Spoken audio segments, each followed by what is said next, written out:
자, 하나님 말씀입니다. 우리 출애굽기의 중요 주제들, 이 오늘 제목 맞죠? 예. 이게 오늘 구원론 강의입니다. 자, 출애굽기 나오는 구원론입니다. 그죠? 우리가 이제 전서에 보면 2장에 나오죠. 2장에 바울이 세 부류의 사람들 이야기를 합니다. 거기 보면요, 육에 속한 자라는 말이 나오죠. 육에 속한 자라는 말은요, 이거는 신분 자체가 육에 속했다는 겁니다. 육에 속한다 이 말이고요. 그리고 육신에 속한 자라고 표현했어요. 육신에 속한 자. 이 말은 뭡니까? 실제 신분은 아닌데 하나님 자녀인데 아직도 많은 영적 상태가 육신에 속해 있다 이 말입니다. 말하자면 이 두 개는 비슷한 말인데 뜻은 뭐냐니까 하나님 자녀가 이거는 아예 안 된 불신자를 말하는 거고, 이건 하나님 자녀인데 여전히 불신자처럼 사는 사람을 말하는 겁니다. 그 다음에 이제 영에 속한 자, 말하자면 바울은 신령한 자라고 이렇게 말해요. 이거는 이제 신분이 아예 하나님 자녀, 바로 복음에 속한 바로 사람이다. 말하자면 육신에 속한 자라는 말은요, 다르게 말하면 뭡니까? 실제 어떤 영적 상태가 지금요 완전 육신에 빠져 있다 하는 그 이야기입니다. 그런데 이제 그 바울은 요거 말을 하려고 이 말을 했거든요. 교회 안에 지금 신앙생활을 하는데 여전히 불신자처럼 사는 사람들이 말하면 아직도 교회 안에서 여러 가지 파당을 만들고 서로 말입니다 갈등하고 이렇게 한다 말입니다. 그리고 중요한 어떤 응답들을 다 놓치고 사는 걸 말하기 위해서 이 세 분류의 사람을 이야기하는 겁니다. 그래서 바로 이거 너희들이 이렇게 되어야지, 이렇게 되면 결국은 불신자하고 아무런 어떤 차별이 없지 않느냐 하는 그 이야기를 하는 거죠. 그래서 특별히 고린도전서에 보면요, 사람들이 뭡니까? 자꾸 파당을 만들어 놓고 나는 누구 파다, 나는 누구 파다 이렇게 자꾸 싸운단 말입니다. 그리고 싸우는 내용이 전도 잘하기 위해서 싸우고 이런 게 아니고요. 뭐냐니까 전부 육신 이야기입니다. 뭐가 맞니, 뭐가 틀리니 하는 이야기가 전부 육신 이야기거든요. 참 그 바울은 그 답답한 마음을 가지고 그렇게 쓰는 것 같아요. 그래서 여러분 우리가 이제 이 부분을 지적했기 때문에 여러분 우리가 이걸 잘 모르면 큰일입니다, 여러분. 이게 많은 성도들이 내가 교회를 10년 다니고 20년 다니고 30년 다니면 그러면 이게 해결이 되느냐? 그렇지 않습니다. 내가 교회를 오래 다닌다고 해결되는 게 아니고 이건 진짜 복음을 알아야 해결돼요. 근데 사실은요, 이거 잘 몰라요, 사람. 그래서 복음을 모르면 지금 우리가 이제 복음을 모르면 어떻게 되느냐? 여러분, 복음 모르면 어떻게 됩니까? 몇 가지 정리합니다. 늘 이야기하지만 우리가 복음을 진짜 모르면 일단은 그죠? 우리가 자신이나 세상에 대해서 절대로 여러분 이겨낼 수가 없습니다. 내가 볼 때 세상도 세상이지만 우리 자신을 이긴다는 게 진짜 어려워요. 왜냐하면 우리 안에는 뭡니까? 눈에 안 보이지만 영적 상태가 흐름이 돼가지고 이게요 우리 전체를 장악을 하고 있는데 이게 나중에 나와 우리 가정과 내 후대에 배경돼 버립니다. 그러니까 이걸 우리가 이겨낼 수가 없어요. 복음을 잘 모른다 이러면 절대로 승리할 수 없다. 내 자신에게도 세상에도 승리할 수가 없다. 그 다음에 뭡니까? 응답을 절대 받을 수가 없습니다. 인생 자체가 하나님의 어떤 본류하고는요 별로 관계가 없는 거기 때문에 절대로 응답을 받을 수가 없습니다. 그리고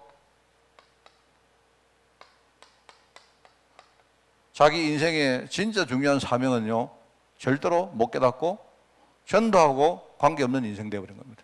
사명 없는, 쉽게 말하면 의미 없는, 살긴 사는데 별로 하나님 보실 때 별 의미 없는 인생 되는 거예요. 여러 가지 정리할 수 있지만 복음 모르면 이렇게 된다. 자, 그런데 많은 성도들이 질문 이렇게 하겠죠. 목사님, 저 복음 아는데요? 그런 거 아닙니다. 이 복음을 안다는 거는요 그냥 단순히 내가 그냥 좀 배워서 안다 정도 가지고 되는 거 아닙니다. 그러니까 우리가 이제 이 복음을 진짜 잘 모르면서 사실 우리가 복음 안다, 그 지식적으로 안다, 나는 그냥 복음 들었다, 나는 계속 들었다, 이렇게 생각하는 거예요. 난 그리스도에 대해서 안다. 그러니까 실상은 복음 잘 모르는 경우가 많습니다. 그러니까 여기 말하는 육신에 속해 있는 자기 신분은 바뀌었는데 자기 영적 상태는 여전히 육신에 속해 있다는 사실을 모르니까, 이걸 모르고 그러니까 계속 그렇게 사는 거예요. 그래서 지금 이번 달 강단에서는 이제 여러분에게 진짜입니다. 이 복음을 안다는 말이 이걸 그냥 우리가 그냥 겉핥기로 안다는 게 아니고 정말 제대로 알아야 되겠다 하는 생각으로 우리가 5가지 공부를 시키고 있다. 공부란 말을 쓴 이유는요, 하도 우리가 복음 잘 모르니까 막 그냥요, 복음을 각인시킨다, 뭐 복음을 뿌리내린다, 완전 체질화시킨다 이렇게 말도 했다가 이제 복음을 진짜 우리 학생들이 학교 가서 복음 우리가 배우듯이 좀 배워보자, 그런 이야기입니다. 5가지 공부가 뭡니까? 여러분 그 메시지는요, 여러분 일단 제목부터 주제부터 여러분이 딱 이해하고 계셔야 돼요. 그 5가지가 뭐였습니까? 4가지 했죠. 마지막 뭔가 여러분 알고 계시죠? 첫째는 뭡니까? 세상과 우리가 흑암이라는 그 존재가 있는데요, 이걸 여러분 아셔야 됩니다. 이 세상과 흑암의 권세가 어떤 걸 말하는 건지 아셔야 돼요. 그러면 성경에 우리가 저 메시지 뭐라 했습니까? 왜 공부를 해야 되느냐? 복음을 내가 사실적으로 깨닫기 위해서는요, 복음 반대편에 있는 세상과 흑암 권세를 우리 모르면요, 하나님이 왜 내게 복음 줬는지 우리는 모릅니다. 이스라엘 백성들이 왜 하나님이 그렇게 이상한 방법으로 구원해 주시고 광야길을 걷게 하시고 하는 이유가 뭔지 아세요? 완전히 우리 체질 속에 있는 거 이거 빼내기 위해서는요, 그렇게 안 하면 안 돼요. 애굽 땅에 나오기 전에도 어떡합니까? 여러 가지요. 굉장히 사람들이요, 처음에 그 애굽의 그 사람들이 그 아우성을 하나님이 들으시잖아요. 얼마나 힘들었겠습니까? 노예로 사니까. 그런데 별의별 일이 다 생겨도 막 한 9가지 재앙이 내리고 해도 절대로 해결 안 되는 겁니다. 다른 어떤 방법을 써도 이거 해결이 안 되는 거예요. 근데 마지막 10번째 한 가지 방법, 그게 하나님의 방법이거든요. 앞에 9가지 방법은 이거는 안 된다. 하나님 봐라, 해봐라, 안 된다. 아무리 세상의 기적이나 세상의 능력을 동원해도 이것 가지고는 절대로 못 빠져나온다. 이 말 하시려고 하는 거거든요. 이 사람들이 그래 나왔는데도 홍해를 건너지요, 광야를 걸어가죠. 계속 하나님이 똑같은 이야기 또 하십니다. 6월절이 끝난 게 아니고 6월절을 계속 누리도록 하시는 이유가 이게 그리스도 복음 아닙니까? 십자가의 보혈 아닙니까? 이거 공부 못하면 우리 잘 안 돼요. 그러니까 여러분은요, 늘 이야기하지만 목사님 나 이제 잘 들어서 알고 있어요, 생각하면 안 됩니다. 제일 문제가 누구냐? 목회자들입니다. 목회자들은요, 자기들이 늘 설교를 하기 때문에 제일 잘 알고 있다고 생각합니다. 정말입니다, 여러분. 뭐 그런 식으로 따지면요, 제일 문제가 누구냐? 유광수 목사님입니다. 예를 들어 제일 잘한다고 생각하는 사람이 제일 모르는 거예요, 어쩌면. 뭔 말 알겠습니까?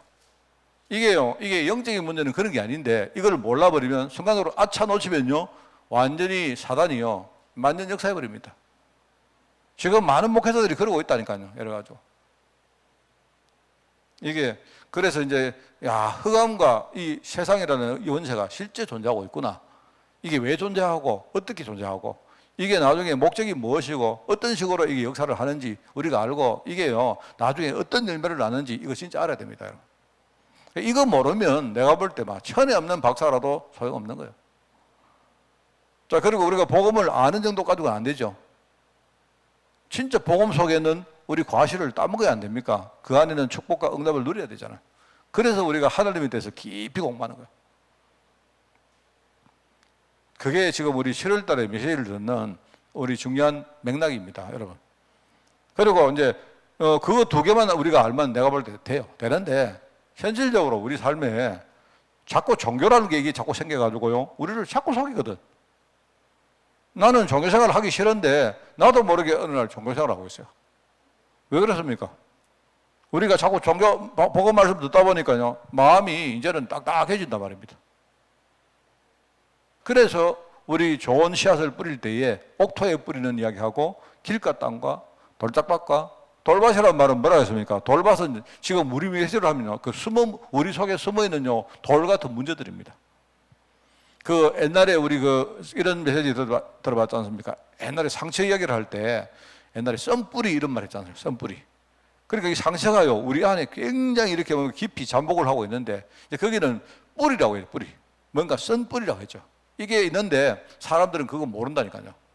이래가지고 아무 문제 없는 것이 사는데 이게 돌짝같이 우리 마음속에 딱 있는데 요게요 튀어나와요. 이래가지고 뭔가가 딱 안 되어집니다. 그러면서 이제 가시떨기는 예수님이 이야기한 현실에 있는 여러 가지 염려들과 우리의 머릿속에 여러 가지 생각들이 있지 않습니까? 그게 전부 다 가시떨기입니다. 그게 뭘 먹고 사느냐, 뭘 입고 사느냐, 내 자리가 어떻게 될 것인가, 나는 미래가 어떻게, 이런 생각들이 전부 다 뭡니까? 그게 우리 마음속에 꽉 차 있거든요. 그러니까 하나님 말씀이, 이 복음이 우리 마음 신비에 제대로 떨어지지 않는 거예요. 그래서 우리가 다른 건 몰라도 진짜 우리가 제대로 복음 알기 위해서는 종교와 복음에 대해서 진짜 우리가 제대로 분별을 해야 되겠다. 여러분 한 거고요. 우리가 뭘 많이 할 필요 없습니다. 여러분 한 번을 해도 종교 생활을 하면 안 돼요. 종교 생활 100번, 1000번, 10,000번 하는 것보다 진짜 내가 복음 생활 한 번 하는 게 훨씬 중요합니다. 중요하고, 그리고 뭡니까? 이제 지난주에는 뭐 이야기했습니까? 그러다 보니까 하나님 주신 축복 가운데 이 교회와 성도라는 이 축복이 어마어마하거든요. 이걸 모르니까 사람들이 완전 하나님 축복 다 놓치고 안 삽니까? 그 여기에 대해서 우리가 진짜 알아야 되겠다. 이제 그렇게 하는 거고, 이제 다음 주간의 메시지는 여러분 뭔지 아십니까? 여러분 혹시 미리 주실 때 다 제목점은 여러분이 한 달치를요 다 좀 미리 알고 계시는 게 좋아요. 다음 주에 대해서는 뭐냐니까 우리가 전도해야 된다는 얘기입니까? 다 이제 우리가 치유받고 이렇게 복음 누리면서 오면요 마지막에 우리 인생의 끝은 뭡니까? 전도라는 사명 아닙니까? 사람 살리는 거지, 안 그렇습니까? 그렇기 때문에 전도와 선교라는 이 축복을 우리가 누리기 위해서는 여러분이 사람을 제대로, 인간을 이해해야 합니다. 인간과, 그럼 인간 속에 누가 있습니까? 여러분 자신 있는 거예요. 사람과 우리 자신에 대해서 진짜 우리가 제대로 이해하는 게 중요하다. 그게 이제 이번 돌아오는 주간에 우리가 들을 설교 내용입니다. 그래서 이게 여러분, 이게 이제 이걸 우리가 공부한다. 5가지. 그런 이야기입니다. 정말 중요하잖아요. 자, 그래서 오늘 그 서론을 한번 읽어보겠습니다. 읽어보면요, 이렇게 나옵니다. 과거의 훌륭한 나라 왕 영웅들이 왜 비참한 생을 마치고 갔습니까? 왜 그렇습니까? 훌륭하긴 훌륭한데, 능력도 대단한데, 그죠? 그런데, 뭐, 정말로요, 부러움받는 그런 사람들인데, 왜 인생이 어느 날 뭔가 문제가 옵니까? 여러분, 이 문제는요, 평상시에 계속 문제가 오면 유념하는데, 이런 뭡니까? 대단한 사람들은 평상시에 잘 나가요. 그러니까 문제할 줄 모르는 거예요. 사람들이 그렇습니다. 항상요, 지금 잘 되어지면요, 항상 잘 되어질 거라고 생각합니다. 그러다가 어느 날 자기 속에는요, 뭔가 장애물이 딱 튀어나오는 거예요. 그게 우리가 듣는 3가지 함정이다, 3가지 털이다, 6가지 우리 올무다, 그런 말들인 거예요. 지금 이제 이런 사람들이 세상을 장악하고 있기 때문에 세상의 정치, 경제, 문화, 과학, 여러 가지 예술, 사회 여러 가지 이런 것들이 점점 발달하는데, 그런데 문제가 해결이 안 됩니다. 문제가 해결되기는 커녕요, 자꾸 문제가 더 심해지는데, 요 문제가 자꾸 이렇게 고도화되고, 이게 자꾸 이렇게 뭡니까? 아주 멋있게 뭔가 이렇게 포장을 하고 있기 때문에 문제로 모르지만 이 문제는 점점 문제가 됩니다. 발전하면 할수록 사람들이요, 영적으로 뭔가 갈급해지고, 뭔가 이렇게 방황을 이길 수가 없습니다. 저는 생각할 때, 진짜 이게 문제가요, 제가 계속 3가지 이야기를 합니다. 그게 영적 무지다 할 때, 진짜 우리 잘 몰라요. 아는 것처럼 보이는데, 진짜 잘 몰라요. 그리고 무기력, 이거는 뭐냐니까, 뭔가 내 안에 나를 붙드는 겁니다. 이상하게 나는요, 힘있게 살고 싶은데, 그런데 이상하게요, 이상하게 뭔가 내 기분이 나를 자꾸 이상하게 만든 거예요. 그 사람들은요, 다 살고, 뭔가 인생 마무리 지으면서, 그죠? 나중에는 자꾸 허전해지고, 섭섭해지고 이럽니다. 그게 사람 속에는요, 이게 치유 안 된, 이게 무기력 어떤 정이거든요. 그러면서 그렇게 사니까, 어느 날 인생이 재미가 없는 겁니다. 여러분, 뭔가를 해도요, 처음에는 우리가 소신 닦아주고 하는데, 조금 하다 보면요, 재미없잖아요. 재미없어지잖아요. 그러니까 어느 날 하기 싫은 겁니다. 여러분, 뭐든지 제대로 안 하면 거기에 대한 과실이 안 나옵니다. 우리가 여러분 공부도요, 제대로 해야 뭔가 나오고, 여러분 사업도요, 저는 그런 이야기 하면, 저는요, 이 다락방 같은 데 가면 사업하시는 분들에게는요, 절대로 이야기합니다. 절대로. 사장님이나, 예컨대요, 사업주나, 이런 사람들은 정말로 흔들리지 않아야 된다.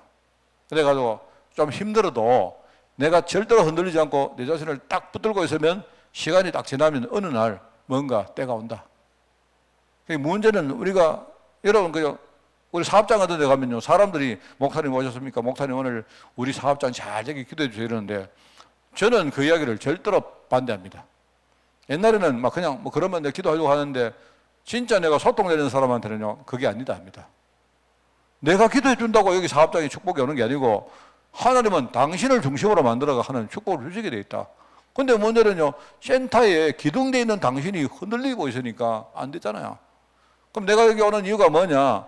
당신이 진짜 여기에서 정말 제대로 흔들리지 않고 영적 기둥으로 딱 설 수 있도록 내가 기도 배경되어지고 그것 때문에 오는 거다. 저는 그렇게 얘기합니다. 그렇게 가르칩니다. 왜냐니까 제가요, 옛날에 동강교회에 있을 때 우리 다른 많은 교회인들도요, 사람들이 전부 다 신방 가면 뭐 하는 줄 아십니까? 목사님 기도해 달라고. 기도해 주는 게 나쁘겠습니까? 내가 기도해 주면 좋죠. 좋은데 기본적인 생각 자체가 벌써 뭔가 영적으로 어두운 거예요. 자기 자신들이 내가 누구인지, 하나님이 나를 어떤 사명을 줘서 세웠는지 이걸 모르고 있으니까 내가 암만 기도해 준다고 그게 무슨 소용이 있습니까? 그래, 옛날에는 제가요, 그래 뭐 기도해 주면 좋고 좋은 거니까 해줬는데 지금은 안 그럽니다. 지금은 아이의 생각을 메시지를 딱 그래 해버립니다. 그렇게 해야 되지. 사람들 자신들이 전부 그런 생각 가지고 있는. 이러니까 안 되죠. 되는 것처럼 보여도 그거는 절대로 하나님이 주시는 축복들이 아닙니다. 그거는. 그런 걸 보면서 제가 그렇구나. 사람들이 그러니까 뭐를 하는데 있지 않습니까? 여러분이죠. 내가 어떤 사람 이야기 들었는데요. 사업을 했는데 자기가 돈을 많이 벌었대요.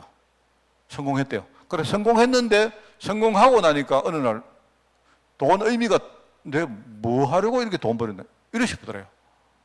그래서 자기는 뭡니까? 의미도 없는 돈을요 그렇게 번다고 뼈를 막 뭡니까 갈면서 이 사람이요 억지 뭡니까 그렇게 힘들고 고생하면서 그래 달려온 거예요. 그럼 내가 볼 때 그게 이제 답 아닙니까? 사람은요 우리 안에 내가 영적으로 갈급하고 방황할 수밖에 없는 뭐가 있다니까요. 이게 그걸 사람들이 무시하면 안 돼요. 그래 보통 사람들 어떻게 하느냐? 내가 마음이 허전하고 내가 마음이 뭔가 갈급한데 그러면 좋다. 내 다른 거라도 열심히 해가지고 잊어버리자 이럽니다. 여러분 만약에 내가 마음이 허전한데 내가 사업 열심히 하면요. 그러면 일단 잊어버리시죠. 근데 그게 이제 없어진 게 아니고 뭡니까? 감춰진 거예요. 이게 나중에 사업 성공하고 나면요. 또 서서히 올라옵니다. 여러분 참 그렇습니다. 그런 사람 정말 많습니다. 그래서 제가 옛날에 만났던 사람이 이제 그러더라고요. 이 사람에게는요, 뭐냐니까, 사업에 성공했는데, 어느 날, 내가 이 돈 벌어서 뭐 하려고 내가 이렇게 살았나 싶더래요. 그래 싶은데, 이제 그런 생각을 가지고 있다가, 어느 날, 자기 재산 때문에 자녀들이요, 대판 붙은 거예요. 그걸 보고 자기가, 내가 이거 쓸데없는 인생을 살았구나. 그런 생각을 가지고, 내가 만나서 보험 전화니까 듣더라고요. 세상은 여러분 그렇습니다. 여러분 보고 그러면 사업하지 말까요? 그 뜻이 아니죠. 목사님 그러면 나는 경제축복 받지 말까? 그게 아니고요. 내가 경제축복 받되 내 안에 있는 문제를 제대로 실체를 알고 여러분이 보험 붙들고 그렇게 해야 되죠. 이게 정말로 중요한 겁니다. 자, 그래서 자, 첫 번째입니다. 여기에 애굽이란 말 뭡니까? 바로 애굽은 세상을 의미합니다. 맞죠? 여기 세상을 이야기합니다. 세상. 뭐 세상이 나쁜 거겠습니까만은요. 문제는요. 세상은 이거 전부 다 뭐냐니까요. 세상이 말하는 힘이란 것이요. 이게 전부 다 이게 가짜입니다. 이게 가짜. 우리 흔히 말하는 거품이 거품.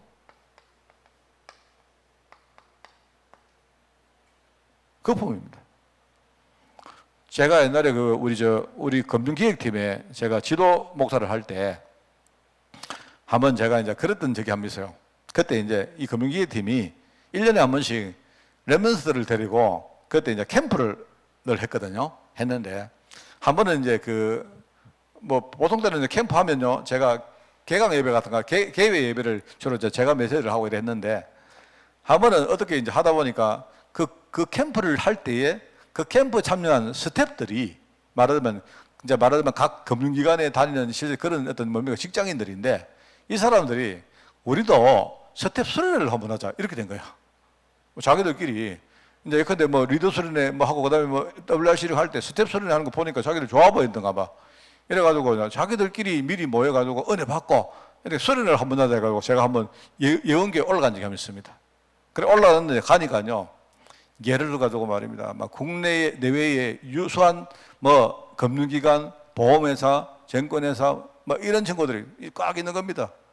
그리고 서울대학교 뭐 연대 이런 경제학과, 경영학과 다니는 애들도 그 참여하고 있는 거예요. 그래가지고 이제 그거 뭐 제가 그때 지도 목사니까 제가 설교를 한번 한 적이 있어요. 설교를 하는데 그때 내가 뭔 이야기 할까 생각하다가 이제 우리 랩런트를 있는 데서는 이야기를 못 하지만 이 사람들은 실제 현장에서 지금 다 뛰고 있는 사람들이에요. 가보면 되게 웃깁니다, 여러분. 내가 보면서 되게 웃기는 게 가면요 앉아도 예원교회 팀들 저기를 따라앉고요. 그 다음에 이마누엘 팀은 저기 따로 앉습니다. 그게 뭐냐니까 이마누엘 교회 팀들은요 전부 다 회장, 총무 전부 다 이마누엘 팀들이 다예요. 근데 예원교회는 자기들 생각에는 우리도 절대 안 꿀리는데 이래가지고 뭔가 입 이만큼 티나고 탁 앉아있어요. 그리고 뭡니까 그거 가면요 예원교회 팀하고 이마누엘 팀 외에는 기타 팀들이 딱 있어요. 기타 팀. 그런 식으로 이제 있는데 제가 뭐 뻔한 설교를 하려고 하니까 그건 뭐 뻔한 거 아닙니까? 그러는데 내가 그때 어떤 설교를 했는가 하니까 여기 이제 금융기관 다니는 사람들 포함 내가지고요. 여기 뭐 노무라 정권 애들, 뭐 메릴린치 애들, 뭐 그런 애들 우리 듣도 보도 못한 그런 데 있지 않습니까? 딱 적어도요. 네, 노무라 정권. 그러니까 그때 이 명찰을 다른데 랩런트들이 오니까 이제 자기는 그 명찰이 뭐냐니까 자기는 내가 노무라 정권에 만약에 내가요. 나는 예컨대 뭐 부장이다. 이런 거 이걸 딱 따라가 이렇게 이제 딱 하고 명찰을 하고 딱 앉아 있는 겁니다. 앉아 있는데 내가 거기서 뭐라고 했는가 하면 이런 이야기 했어요. 그래 돈 많이 벌지. 그런데 너 그 뒤로 많이 나가지. 너 그 인생 전부 다 마이너스 인생 살지. 이러니까요. 다들 전부 다 술렁술렁 하는 거예요. 겉으로 볼 때는요. 굉장히 돈 많은 것처럼 보이고 막 잘 나가는 것처럼 보이죠. 근데 뒤에 가면요. 뭐 맨날 뭡니까 뭐 떼어였고 그래 하는데 그때 언약교회에 다녔던 그 보험회사에 어떤 중요한 그 뭐라 CP라 하든가 뭐 하는 친구가요. 나중에 포럼한테 이야기 또 하더라. 목사님 어떻게 알았냐. 자기는 겉으로 한 달에 돈을 자기가 월급을 한 1,000몇백만 원 받는데요. 근데 한 달에 뒤에 매가에 든 돈이 그거보다 더 크대요. 그래서 우리가 그걸 보면서 돈 이야기가 아니고 사실은 나 다 겪어봤다. 그런 이야기 했는데요.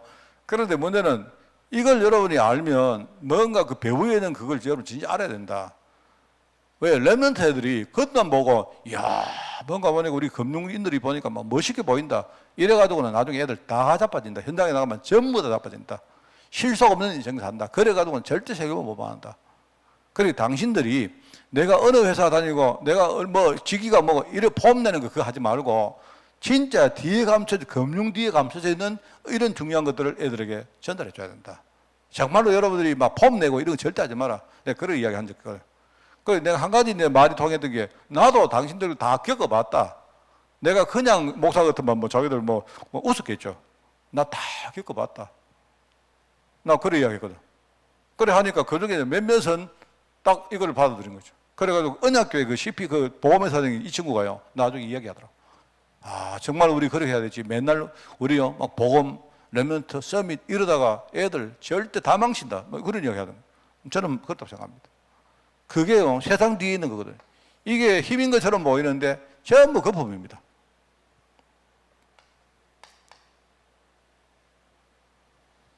그런데 이게요, 이게 남기는 유산이 뭐냐? 아시죠? 우리는 여러분, 제가 계속 말해서 알 겁니다. 유산이 뭡니까? 그러다 보니까 이게요, 문화 자체가 완전 우상 문화가 돼가지고. 그런데 뭐, 우상이면 조금 멋있게 보이죠. 그런데 아예요, 다른 계층에는 잡신 문화, 잡신 문화. 한쪽에는 보니까 뭐, 멋있게 우상을 만들어놨는데요. 내가 볼 때는 조금 약간 이렇게 어떤 뭡니까? 뭐 그런 계층들이 좀 있겠죠. 어떤 계층은요, 완전히 잡신을 섬겨요, 잡신. 이런 세상이 된 겁니다, 이게. 그래서 여러분이, 우리 딱 세상을 볼 때는 여러분이 세상을 얕보면 안 돼요. 여러분, 이거 세상은요, 내가 볼 때 굉장히 거대합니다. 세상을 여러분 그때 보면요, 세상을 여러분이 우리 후대들 세상을 얕보면요, 애들 반드시 절대 성공 못 합니다. 세상은 우리가 얕보거나 그러면 안 되고요. 그렇다고 너무 두려워할 필요 없습니다.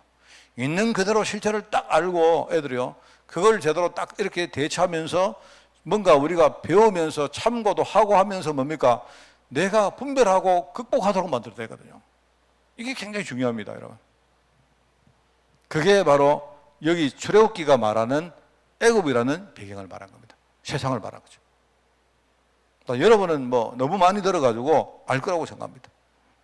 자, 그러면 이제 이 세상이라는 이 배경 속에 있는 가장 중요한 핵심, 이게 실체가 있는데 이게 뭡니까? 아시죠?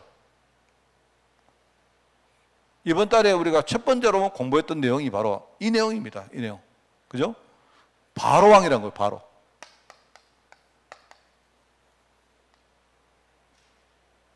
애굽 왕입니다, 왕.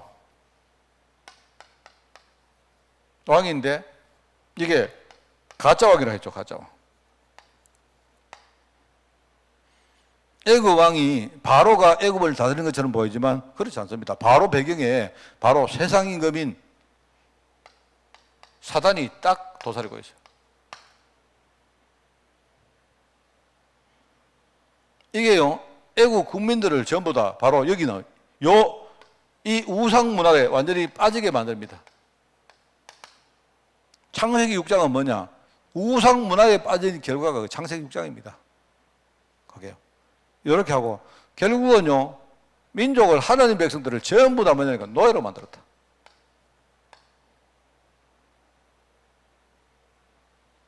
여러분은 정말입니다. 여러분은요, 우리 교회의 중요한 중직자들이시고, 여러분은 진짜 강단 제자, 여러분은 진짜 목회자 제자, 언약의 제자 아닙니까? 그러면 여러분은요, 내가 누구인가 생각하시고, 여러분 정말 내가 할 수 있는 멋있는 인생을 지금부터 찾으세요. 설계를 하세요. 그리고 여러분이 언약 가운데 여러분이 매일 서밋하며 하면서 뭐냐? 하나님, 나는 앞으로 어떻게 살까요? 이런 걸 하나님하고 대화해요. 그래 하고는요, 옆에 잡소리가 막 들려도 그거는 절대로 여러분이 무시하고, 그죠? 여러분은 그 길을 쭉 인도받아 가세요. 그렇게 해야 됩니다. 그래가지고 가면 여러분은 진짜 내가 전도하고 선교하고 제자 키우고 후대 키우는 삶을 분명히 살 거다 말입니다. 그게 하나님 보실 때 가장 가치 있는 인생입니다. 좀 못 살아도 괜찮아요. 여러분이 뭐 시골에 있는 거 어떡합니까? 뭐 우리가. 그럼 여러분 뭐 서울 가면 좋을 줄 압니까? 안 그렇습니다, 여러분. 여러분 맨날 듣는 거는요, 그 신문에, 그 방송에 나오는 거 전부 가짜입니다. 가짜라는 말은 팩트가 가짜가 아니고, 거기 나오는 어떤 영적인 어떤 뭡니까? 해설이 전부 가짜예요, 가짜. 가짜요. 저는 그렇습니다. 저는요, 그 서울이라는 그 뭡니까? 그 문화 속에 들어가서, 수도권의 문화 속에 들어가서 지금 도대체 이제 큰일 났습니다. 저는 그 집값 같은 거 관심이, 제가 경제를 전공했기 때문에 관심이 좀 많거든요. 제가 관심이 많은 이유는 내가 집 살려고 관심 있는 게 아니고 이런 겁니다. 제가 일단은 내가 볼 때 우리 성도들이 너무 취약하니까 내가 뭔가 눈을 좀 열어줘야 되겠다는 생각이 하나가 있고요. 또 하나는 그걸 보면서 내가 세상이 어떻게 흘러가는가를 제가 정말로 제대로 한번 보려고 제가 그걸 관심을 가집니다. 가지고 있는데 최근에 이제 그런 어떤 기사를 제가 보고 좀 생각을 했는 건데요. 여러분, 수도권에 지금요, 집값이 막 오를 대로 올라는 겁니다. 오를 대로 올라. 오를 대로 올랐단 말입니다. 오를 대로 올랐는데, 그러면 앞으로 그러면 더 오를 건가? 앞으로 좀 조정해가지고 다시 또 오를 건가? 아니면 일본처럼 한 20년 동안 쭉 내리는 쪽으로 갈 건가? 제가, 목사님 수도권에 집 살려고 하는 모양이다. 그런 생각 전혀 없습니다. 그게 아니고.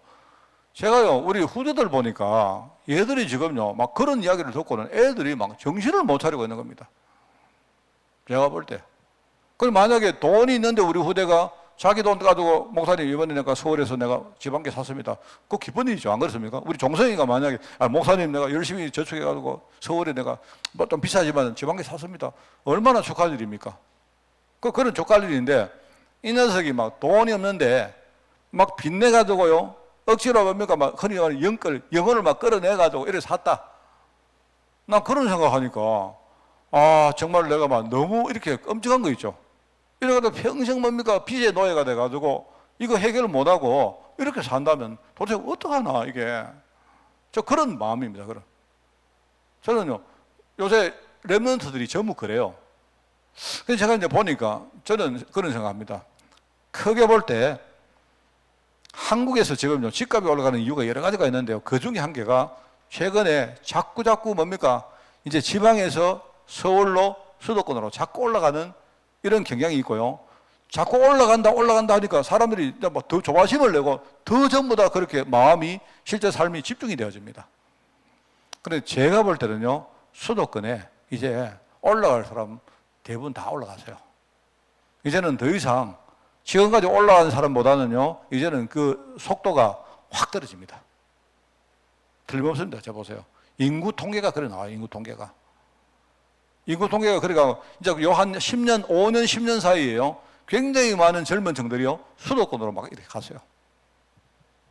그러니까 내가 볼 때는 지금은 집을 잘못 사면 이게 만약에요, 지금 있지 않습니까? 전체 우리나라의 집이 이게 이제 전부 다 이제 남아 돌아가거든요, 집이. 주택보급률이 벌써 100%가 넘은 지가 오래됩니다, 벌써.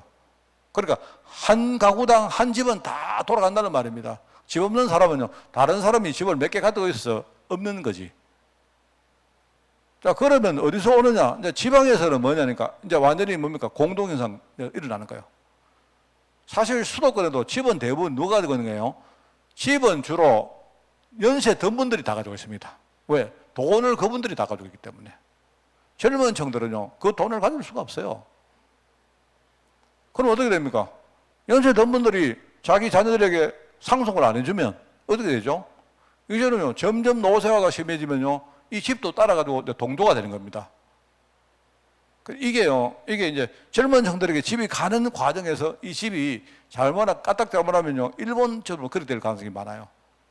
그거는요, 수도권보다 지방부터 먼저 그렇습니다. 그거는 틀림없습니다, 제가. 그래서 앞으로 이제는 우리나라가 집을 살 때 내가 투자 가치로 산다, 이런 생각은 벌써 버려야 돼요. 그냥 내가 충분히 살다가 그냥 내가 나중에 평생 살다가 그냥 거기 집이지. 안 그렇습니까? 그래, 이게 이제 한국이라는 그 사회가 이제는 어느 날 이 한계치까지 왔어요. 이제 인구도 이렇게 감소하다가, 그 전가폭이 감소하다가 이제는 뭡니까? 꼭대기를 치고 인구 자체가 감소한 데가 지금 갔거든요. 그러니까 거기에 따라서 집 문제도 그렇게 됩니다. 그래서 이런 걸 보면서 여러분, 만약에 우리가 물건 한 개 샀다 하면요, 뭐 그냥 잘못 샀으면 할 수 있지만, 저는 우리 랩런들이 막 그런데 막 호개가 말입니다. 막 맨날 막 집 이러고 말입니다. 집도 하나 못 사고 이래가지고 평생 그래 되면요, 그거는 이제 인생 완전히 거기 갑니다. 저처럼 한 20년, 30년요, 나중에 빚의 굴레에서 못 벗어납니다. 나중에 저처럼 한 50대, 60대 돼가지고, 하나님 감사합니다, 이래야 된다. 저는 그래야 될까봐 끔찍해요, 지금. 물론 뭐 재판은 들을 수 있는데, 저는요, 세상이 지금 그런 게 너무 심하다니까. 뭐 비트코인이다, 뭐 예컨대 뭐 집이다, 뭐 이러니까 사람들이 막 와 하는데, 내가 볼 때 옛날에도 그랬지만, 이제는 보니까 이게 이제 뭐랄까, 이게 문화를 가지고 사람들을 완전히 어떤 그 물질과, 그죠? 이 불시당의 노예로 만드는데 이 강도가요, 점점 심해지는 거예요. 그리고 그게 이제 실체가 나옵니다. 그 존재에 대한요, 아주 실체가 나오잖아요. 그게 뭡니까? 거기에 창세기 3장 1절 6절 알죠? 마귀가 아담과 하와를 속인 그 존재가 그게 마귀입니다. 완전히 마귀고요. 계시록 11장에 나오죠. 옛뱀. 이게 옛뱀이라 안 합니까? 이게 용으로 나와요. 요게요. 딱 그게요. 딱 그래 합니다. 하나님 백성들을요, 자꾸 이렇게 뭡니까? 속이고 잡아먹고 이랍니다. 이게. 에베소 2장에 보니까 이게 공중은세 잡았다는 말이면, 공중이 뭡니까? 바로 세상을 말하고, 세상 권세를 누가 잡고 있느냐? 사단이 잡고 있어요, 실제로. 여기에 6장 11절에 보니까 나오지 않습니까? 우리의 실험은 혈과 육에 대한 것이 아니요, 통치자들과 권세와 이 어둠의 세상 주관자들과 하늘에 있는 악한 영들에 대한 것이다, 나오잖아요. 그게 6장 12절입니다. 사도행전 10장 38절에 보니까 마귀에 눌린 자들이 현장에 얼마나 많아요. 마귀가 실제로 누른다니까요, 사람. 이게 문화라는 게 이게 무서워요, 문화 이게. 이게 멋있게 보이는 건 보이는 것처럼 이게요, 마귀가 교묘하게 이 문화를 가지고 사람들을요, 막 속이는 겁니다. 그러니까 우리가 복음을 제대로 모르면요, 아예 막 박식 안 하면요, 나도 모르는 게 그냥 속아버린다. 마가복음 5장에 거기 나오지 않습니까? 그거 보면요, 이게 더러운 귀신 들린 자들이요, 무덤가에, 무덤 속에 막 살면서 이게 그라사인의 그 땅에 이런 일 안 나오니까. 예수님이 지나가는데요, 무덤 사이에 살고 있던 귀신 들린 사람들이 티 나가지고 막 예수님께 막 이렇게 아우성을 칩니다. 그런 사람들이 진짜 많다는 거거든요. 심지어 사도행전 16장에 보니까 뭡니까? 귀신 들린 여종이 오히려 뭡니까? 어떤 이 귀신들을 점을 쳐가지고 주인에게 경제적으로 혜택을 주는 이런 일들을 합니다. 그럼 출애굽기 20장 이게 뭡니까? 이게 전부 다 뭡니까? 우리가 우상 숭배하는 거, 이거 귀신에게 절하는 거다. 그러면 사손 3, 4대 망한다. 그거는 제사 지는 거 귀신한테 하는 거, 그거는요, 고린도전서에 안 나옵니까? 그죠? 우상 숭배하면 이거는 사손 3, 4대 완전히 망한다. 그게 우리가 알고 있는요, 이 바로왕 사단의 실체입니다. 자, 근데 우리의 어떤 현실은 어떠냐? 우리도 여기에 무관하지 않아요. 우리도 세상에 살고 있고, 우리도 지금요, 사단의 영향을 받고 있습니다.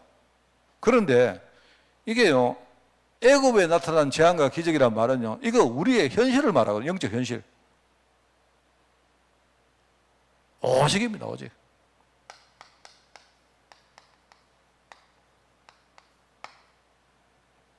아홉 가지 재앙. 애굽을 그렇게 괴롭히고 하는데 절대로 어떤 술사가 와도, 그죠? 뭐 어떤 뭡니까? 과학이 동원돼도, 어떤 뭡니까? 세상에 뭔가 힘 가진 군대가 와도 절대 해결 안 된다. 해결 안 된다. 저는 정말 제가 참 안타까운 게, 제가요, 10가지 재앙, 초등학교 다닐 때 교회에서 맨날 외웠어요. 10가지 재앙, 무슨 재앙, 지금 다 잊어붙지만. 우리 진짜 했는데, 저는, 이상하게 출애굽기를 우리가 배우면서 10가지 재앙 맨날 공부했는데요. 왜 거기서 우리가 내가 6월절 어린 양 피를 왜 몰랐지? 들은 적이 없어요. 내가 어릴 때. 이게요, 초등학교 다닐 때 우리 배운 겁니다. 교회 가면요, 10가지 재앙 맨날 그림 그려가지고 우리 공간책에 보면 나오고 했거든요. 교회 다니면 다 배웠지 않습니까? 그런데 그 이야기 맨날 하고는 뭐냐니까, 10가지 재앙만 이야기했지, 6월절 어린 양 피, 무슨 희생제사, 이런 거는 전혀 못 들어봤어요. 그 맨날요, 우리 퀴즈 내면요, 10가지 재앙이 뭐냐, 이러면 10가지 재앙 외우고, 이럽니다. 정말 내가 진짜 그런 생각하면, 참, 진짜 정말 교회를 헛다녔구나. 그런 생각이 듭니다, 진짜. 물론, 그거라도 알고 있었기 때문에 그게 배경돼가지고 내가 지금 와 있는지 모르죠. 그렇겠죠, 아무래도. 그런데, 그때 우리가 이거 정말, 이거 10가지 장, 이거 아무런 이야기 뭐합니까, 이거? 해결 안 되는 거 이야기하면 뭐예요? 예수님께서 하시는 말씀은 그거거든요. 오직이란 말은요, 하나님이 이것 가지고 해결 안 된다는 말 하시려고 재앙을 주신 거 아닙니까? 그럼 9가지고 사실 10가지입니다, 10가지입니다. 장자가 죽는 재앙 가지고도 안 돼요. 장자가 죽는 재앙 가지고도 해결이 됩니까? 장자가 죽었는데도 마귀가, 바로가요, 항복한 것으로 보이는데 나중에 또 안 따라옵니까? 안 됩니다. 절대 안 됩니다. 이 바로는요, 완전히 이 홍해 바다에 완전히 뭡니까? 수몰 될 때까지는요, 완전히 끝장날 때까지는 이게요, 절대로 안 끊깁니다, 이게. 9가지 재앙 아니죠. 그리고 10가지 재앙 왔을 때, 그때 뭡니까? 10절 어린 양 피를 바르잖아요. 그 말입니다, 여러분.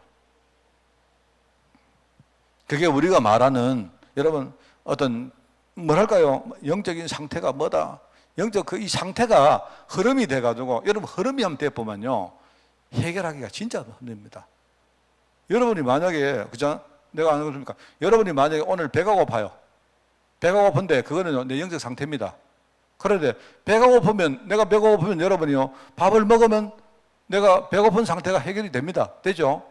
그런데 여러분이 자꾸 영적으로 허기지다 보면요, 어떻게 되는 줄 아세요? 어느 날, 내가 밥을 먹어도 뭔가 내가 이렇게 소화가 안 되고 내가 몸이 안 들어옵니다. 이미 흐름이 됐다는 말입니다, 벌써. 내가 이렇게 하나, 둘, 셋, 넷 이 상태가 내 인생 전체 흐름이 되보면요, 그 다음에 이 되돌리는 거 굉장히 힘듭니다. 제가 어릴 때, 저희 어머니가 자꾸 어지럽다 하시더라고. 저희 어머니가 우리 어릴 때 정말 우리 집 못 살았거든요. 못 살았는데, 못 살았다기보다는요, 굉장히 없이 사는 거예요. 없어서 없는 게 아니고 아끼고 산다고요. 굉장히 우리 어머니가 막 밥도 안 드셨어요. 밥. 우리 어머니가 제가 마음이 진짜 아픈 게 그겁니다. 밥을요 늘 드시면 어머니가 우리 다 밥 먹고 나서 밥 드시더라고. 그래서 항상 같이 안 먹냐 이렇게 말하면 우리 어머니가 됐다 난 조금 이따 먹으면 된다 이렇게 하죠. 그러니까 내가 나중에 알았는데 어머니가 우리 먹고 남으면 드시는 거예요.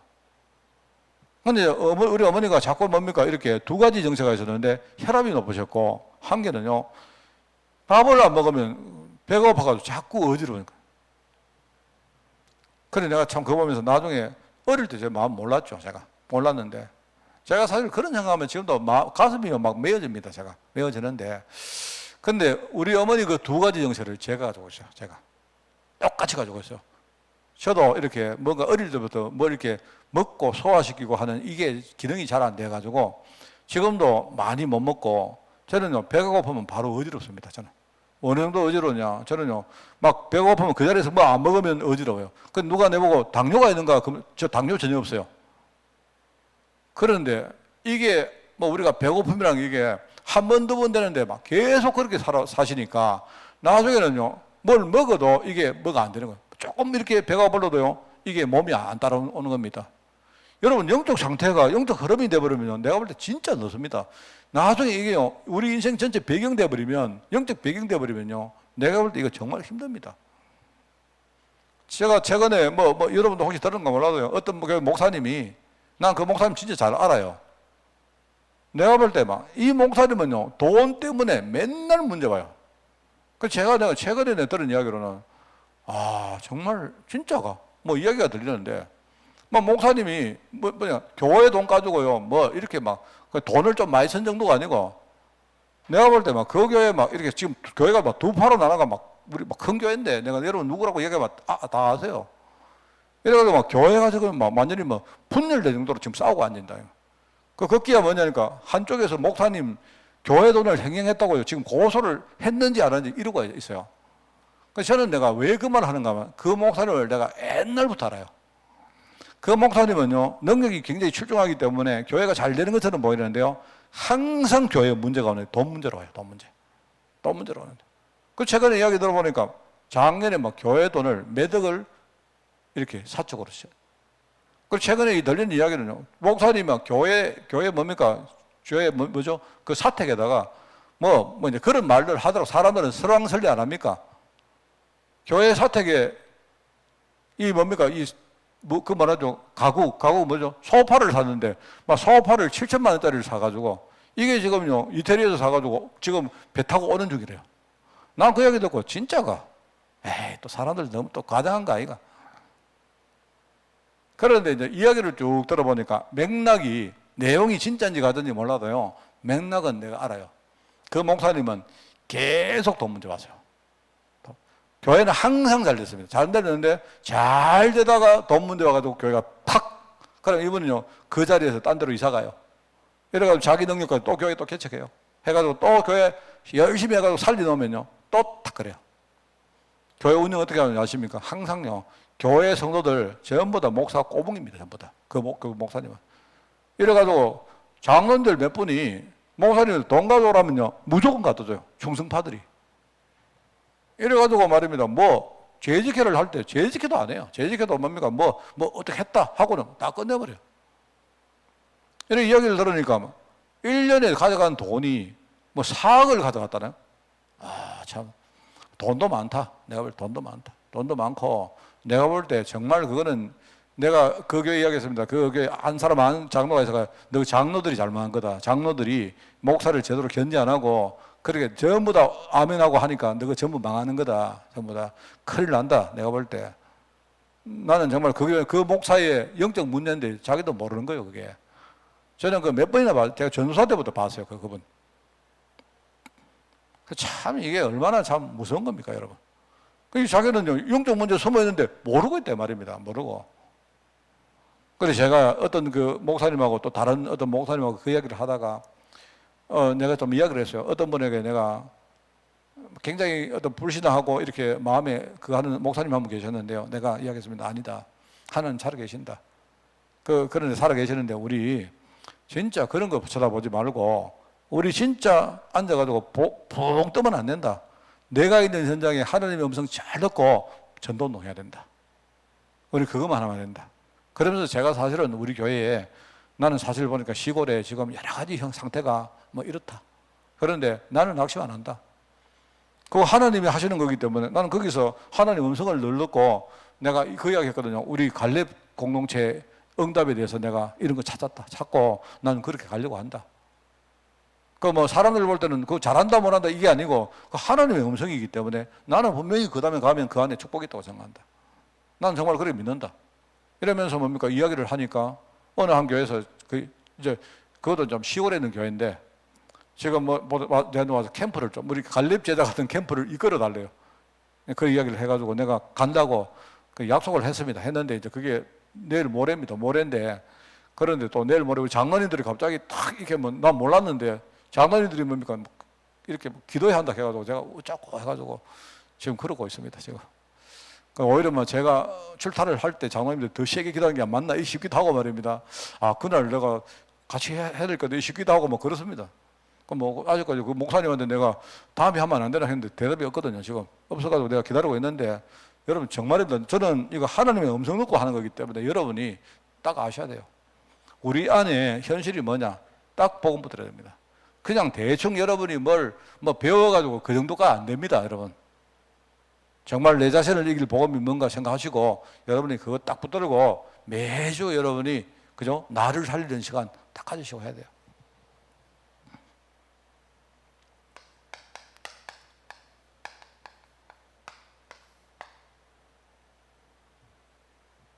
아시죠? 여러분 거기 사무엘상 2장에 보면 이렇게 나옵니다. 여호와를 대적하는 자는 산산이 깨어질 것이다. 흑암은 결국은요 완전히 무너집니다. 이렇게 하면서 뭐 하느냐 여호와께서 땅끝까지 심판하시고 자기 왕에게 힘을 주시고 자기의 기름 부음 받은 자의 뿔을 높이실 것이다. 뭔 말 아십니까? 여기 자기의 기름 부음 받은 자는 말은요 그리스도를 말하는 게 아니고 그리스도 사역을 감당할 전도자를 말하는 겁니다. 여러분 우리가 그리스도는 아닌데 우리에게 그리스도적인요 사명과 권세가 있어요. 여러분이 왕의 권세, 선지자 권세, 그죠? 여러분이 뭡니까 제사장 권세를 가지고 있다니까요. 그러니까 자기의 기름 부음 받은 자 이 말은 뭡니까? 바로 그리스도처럼 그죠? 우리가 그 그리스도의 권세를 가지고 이 사명 감당할 여러분, 저와 여러분을 말한 겁니다. 하나님이 우리에게 힘 주시고 우리의 뿔을 높일 것이다. 약속했습니다. 뭘 하면 되나요? 6월절 어린 장피. 다른 거 붙들면 안 돼요. 언제입니까? 장자가 죽는 날. 장자가 죽는 날. 이게 여러분 그 신학적으로 볼 때는요, 장자가 죽어버리면 그 집은 다 무너집니다. 말하면 장자가 죽는다 이 말은요, 그 집의 실체는 이제 없는 겁니다. 그런데 장자를 죽이는데요, 하늘은 뭡니까? 양의 피 바른 날. 양의 피 바른 날. 양의 피 바른 집은요, 그날 하나님의 진노가 뭐라고요? 넘어갔다. 패스오버했다. 그게 바로 6월이란 말이에요. 6월. 넘어갔다는 말입니다. 이 날이 뭡니까? 여호와를 대적하는 자 산산이 깨어질 것이다. 흑암이 완전히 결박되는 날.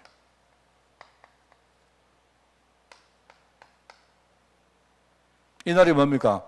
애국과 그 주에서 해방되는 날. 여러분, 그래서 우리 전도자의 가치가 굉장히 중요합니다. 여러분, 흔들리시면 안 돼요. 그래서 여러분은 오늘 이제 말씀을 맺겠습니다. 말씀은 출애굽기가 뭘 말하느냐? 우리 이번 주 강단 말씀처럼, 이번 달 강단 말씀처럼 영적 공부를 진짜 하라는 거예요. 이게 세상이 무엇이고 마귀가 무엇이고 실체요. 그 속에 살고 있는 우리의 영적 현실이 어떤 상태고, 그죠? 하나님 주시는 유일한 해답이 뭐냐? 여기에 대해서 우리 너무 많이 들어가지고 이제는 다 아는 것처럼 보이죠? 아니요. 그렇지 않습니다. 매주 여러분이 이 말씀 붙들으셔야 됩니다. 우리 예배 시간에 우리가 그 말씀하고 3분 정도 우리가 묵상 안 합니까? 정말 진짜 정말 제가요, 이거는 우리 몸부림치는 겁니다. 말씀 제발 놓치지 말자. 우리가 말씀 듣고 일어서서 나가버리면 바로 뭡니까? 보통은 그렇습니다. 여러분이 말씀 듣고 정리하기 전에 식당 가야지, 누구 만나야지, 목사님하고 인사해야지, 벌써 우리는 그때 다 놓쳐버립니다. 이래가지고 여러분이 현장에 한 몇 발치 갔는데 내가 지금 한 주간 뭘 붙들고 살아야 될지 우리는요, 막막해집니다. 이래가지고는 1년을 해도 10년을 해도 의미가 없기 때문에 우리가 정말로 제발 동거리 하지 말자. 그러니까 우리가 메시지 마치고 한 3분이라도 우리가 정말로 정리하는데, 저는 생각에 그 3분이 중요한 게 아니고요, 저는 더 중요하게 생각하는 게 이겁니다. 여러분이 그 3분을 정리를 하시기 위해서는요, 말씀을 들을 때 내가 정리할 준비를 하면서 들어야 됩니다. 내가 나중에 말씀을 이렇게 정리할 것들을 미리 생각하면서, 그죠? 여러분 그때 요거 내가 정리해야지, 요걸 이번 주에 내 기도 제목을 붙들어야지, 이런 식으로 여러분이 말씀을 훨씬 더 여러분이 집중할 수가 있습니다. 저는 그것 때문에 하는 거예요. 이래가지고 이 신앙 문화를 반드시 우리 연세든 우리 어르신들뿐만 아니고 우리 후대들에게 반드시 우리 물려줍시다. 승리하는 여러분 되시기 바랍니다.